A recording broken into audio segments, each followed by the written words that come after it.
futuro não muito distante, um patrulheiro persegue uma gangue de motociclistas que causa o caos em um mundo onde os recursos naturais e a justiça estão escassos. O nome dele é Max e ele é o protagonista de Mad Max de 1979, o filme que a gente comenta hoje aqui no Cinefilu, no quadro das antigas. Então já deixa um like aqui no vídeo para não esquecer, se inscreve no canal e vamos lá!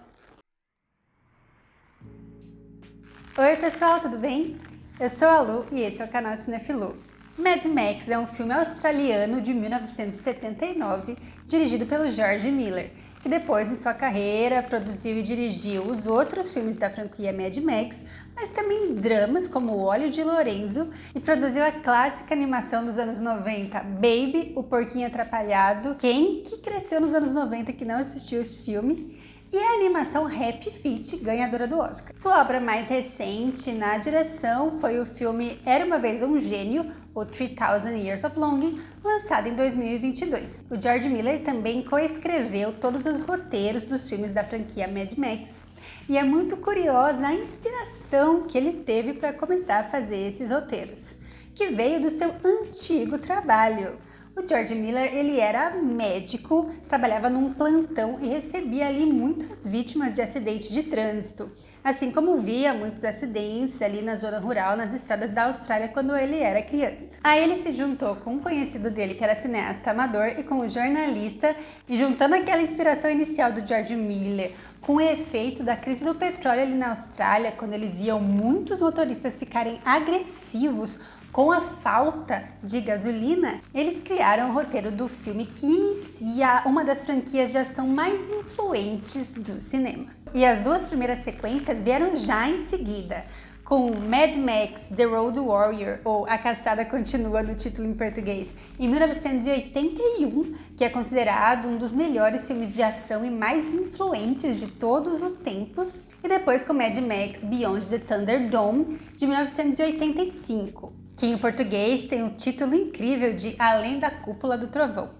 Sem falar que 30 anos depois chegou Mad Max Fury Road, ou Estrada da Fúria, que foi super aclamado por público e crítica e ganhou 6 Oscars. E apesar da diferença gritante de orçamento entre Estrada da Fúria, o último filme da franquia até agora, e Mad Max de 79, que para vocês terem uma ideia teve um orçamento de apenas $400 mil, foi produzido independentemente ali, e George Miller conta que foi praticamente uma filmagem de guerrilha. Muitos dos elementos que estão e sustentam o Estrada da Fúria, eles já estão aqui no primeiro filme, e alguns outros foram se desenvolvendo conforme a franquia. Então é muito legal, se você gostou de Estrada da Fúria, e assistindo todos esses filmes da franquia Mad Max para ver a influência que ele teve, não só no último filme da franquia, como em todo o gênero de ação. Tanto que aquele filme de orçamento de $400 mil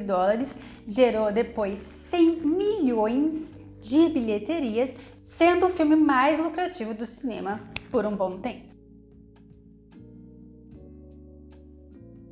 Mad Max traz um mundo que, se não é pós-apocalíptico, ele tá quase lá. As estruturas sociais, elas estão quase rompidas, bagunçadas, mas ainda existe, ou pelo menos se finge que existe, algum tipo de sociedade organizada ou controle estatal. Ainda que esse controle e essa sociedade já estejam num processo de decadência extremo. Isso é muito fácil de perceber quando a gente vê os prédios públicos, o prédio da justiça ali, que já está totalmente caindo aos pedaços, tão decadente quanto as próprias forças do governo estão e as corporações que eles representam, inclusive a corporação policial, a Main Force Patrol. É realmente um mundo distópico em que ninguém mais acredita em heróis, como um dos próprios personagens do filme diz. Não é à toa que a cena inicial do filme se passa na Anarchy Road, ou Estrada da Anarquia, o que já diz muito sobre a narrativa que a gente vai ver e a sociedade que a gente vai ver retratada nela, em que a estrada é um local de foco e um símbolo de tudo que está acontecendo ali. Então a gente vai ver crimes, acidentes, perseguições entre policiais e bandidos, tudo ocorrendo nas estradas. Sempre com uma trilha sonora bastante presente e com uma atenção especial ao som desses veículos também. E é nessa cena inicial que a gente é já apresentado aos poucos a Max Rokatansky, um membro da patrulha que é colocado no início como um homem de bem, pacífico e tranquilo, apesar dele ser muito eficiente na sua perseguição a bandidos. Ele tá dentro daquele ambiente de loucura, mas ele ainda não cedeu a ele. E ele é interpretado por um super jovem Mel Gibson, de 23 anos, e um dos primeiros papéis da sua carreira no cinema. E os antagonistas desse filme são um detalhe à parte. É um grupo de motociclistas apresentados inicialmente pelo Knight Rider, que é o primeiro perseguido ali pelo Max e que acaba falecendo nessa perseguição, o que cutuca o vespeiro ali e acaba gerando um sentimento de vingança ali pelos seus parceiros de grupo. Ainda que vingança não seja a palavra exatamente certa, porque esse grupo de motociclistas estão muito mais para agentes do caos do que para ter algum código de honra. Eles são personagens violentos e misóginos, mas também muito excêntricos, o que acaba remetendo à Laranja Mecânica, o clássico de Stanley Kubrick de 1971. Todos os vilões do filme ou um personagem que tem algum grau de corrupção, eles são bastante andrógenos.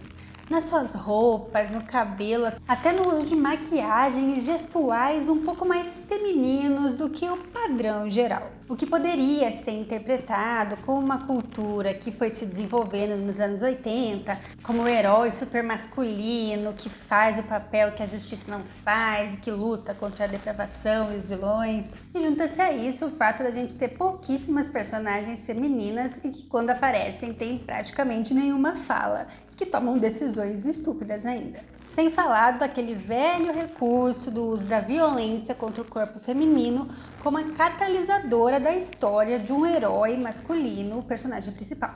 Mas tudo isso acabou também sendo consertado algumas décadas depois com Estrada da Fúria, que tem personagens femininas muito importantes, com destaque para a Furiosa e para a redenção dessas personagens também. E também isso não estraga o fato desse filme ser extremamente envolvente e a 1h30 de duração passar super rápido. É muito legal como ele vai direto ao ponto e ele conta a história que ele quer contar sem enrolações. O que pra mim acaba sendo às vezes uma vantagem de filmes que não têm um orçamento muito grande. Eles parecem simples às vezes, mas são muito eficientes em contar as suas histórias. Sem falar que esse filme simples de orçamento baixo abriu uma influência gigantesca, tanto nos cinemas, que a gente já comentou, como fora dos cinemas, principalmente envolvendo a cultura de carros, que o filme transformou e expandiu nas telas e fora delas. O filme leva a cultura custom ao extremo, e aqui a gente vê muscle cars, hot rods, motos clássicas, customs, sidecars, nakeds e super esportivas. E é como se cada um desses veículos tivesse uma personalidade própria, o que é um traço que a gente vai ver também nos outros filmes da franquia e que fossem como um pedaço, uma extensão, um símbolo dos seus donos mesmo. E todos esses veículos vão estar presentes no filme todo, em diversos tipos de frames, mas também no áudio. O som dos motores é muito presente, muito importante no filme também. Com destaque especial ao grande protagonista, o Pursuit Special do Max, que é um Ford XB Falcon de 73 modificado, um V8 preto clássico que influenciou não só Fury Road, mas com certeza influenciou o Batmóvel do filme The Batman de 2022. E tudo isso fez com que esse filme foi o que mais influenciou a cultura de carros até então. Inclusive, ele é uma grande influência de Velozes e Furiosos, que depois passou a ser essa principal referência das culturas dos carros modificados. Só lembrem de como que é o carro do Toretto ali no final de Velozes e Furiosos 1. E nem achem que a influência de Mad Max ficou só dentro do cinema de ação não, viu? Porque o diretor James Wan já disse em entrevistas que a cena final de Mad Max de 79 influenciou diretamente a franquia inteira de Jogos Mortais, dirigida por ele. Então, pessoal, por causa de tudo isso que eu falei aqui, Mad Max é um filme que vale muito a pena ser assistido, com orçamento enxuto e com muita eficiência. Ele faz a gente entrar em um mundo pós-apocalíptico, em uma história rápida, porém muito interessante e extremamente influente. E a franquia deu tão certo que já estão previstos mais 2 projetos. Mad Max Wasteland, que é uma possível sequência, e o spin-off Furiosa, que já está em processo de produção, vai estrear em 2024 e que vai contar a história da personagem Furiosa, que vai ser vivida pela Anya Taylor-Joy, que está em todos os cantos nos últimos anos, hein? Uma nova estrela em ascensão mesmo. Se você ficou com saudade de assistir esses filmes, ou se você ainda não assistiu e ficou curioso, que eu recomendo, Mad Max 1, Mad Max 2 e o Estrada da Fúria estão disponíveis para streaming no catálogo da HBO Max. Então, pessoal, por hoje é isso. Me digam nos comentários se vocês são fãs desse filme também, qual filme da franquia vocês mais gostam. Deixem um like aqui se vocês gostaram do vídeo também. Obrigada por seguir até aqui comigo. E logo a gente volta com mais filme de ação, antes do apocalipse ou depois do apocalipse. Enfim, o que não falta é filme legal pra gente comentar. Então, até a próxima.